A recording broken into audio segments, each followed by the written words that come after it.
líderes progresistas. Brazil Ello at the no Summit of impide Progressive Leaders. que condenemos con dureza This cualquier doesn't violación a stop los us derechos from humanos, el derecho firmly internacional condemning o any atentados violation of contra la human rights democracia en or países international hermanos. law or Chile violations of está democracy in especialmente neighboring atento countries. We are frente a la crítica particularly situación alert que vive to Venezuela. the critical situation in Estamos frente a una Venezuela. dictadura Here we have a que pretende dictatorship which robarse is una elección, trying to steal an que persigue a sus election, opositores which persecutes y its que es opposition indiferente al and is exilio no de indifferent miles, to the exile sino not de only of millones de sus thousands but ciudadanos. rather millions of its citizens. Se requiere una salida política a esta crisis que reconozca el triunfo de la oposición en las últimas elecciones y lleve adelante una transición pacífica a una democracia en forma. A su vez, tengo el deber de decir que las sanciones unilaterales impuestas por Estados Unidos, tal como se lo he dicho personalmente al presidente Biden, no ayudan a la solución del conflicto, sino que por el contrario lo agravan. Y es que las sanciones económicas golpean más al pueblo venezolano que a sus actuales gobernantes. Golpean a los humildes, a los trabajadores, porque la crisis política se conjuga con la crisis económica y en conjunto estas han empujado a más de 7 millones de venezolanos al exilio, a salir de su país, de los cuales cerca de 800,000 se encuentran en Chile. Y por responsabilidad debo ser claro en este punto.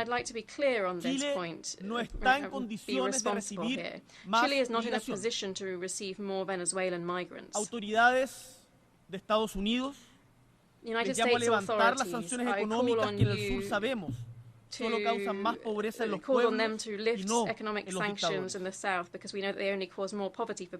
Ninguno de nosotros, estimados y estimadas, ni siquiera el más poderoso, puede enfrentar fenómenos como la crisis climática, las pandemias, la revolución digital o el crimen organizado, transnacional o por sí solo. Nos necesitamos los unos a los otros. Necesitamos también a las Naciones Unidas y a una comunidad internacional más fuerte, más activa. Esta es la visión que hemos empujado en nuestra participación en los distintos organismos del sistema de Naciones Unidas y destaco en particular la presidencia de Chile del COSOC llevada adelante por nuestra embajadora en Naciones Unidas, Paula Narváez.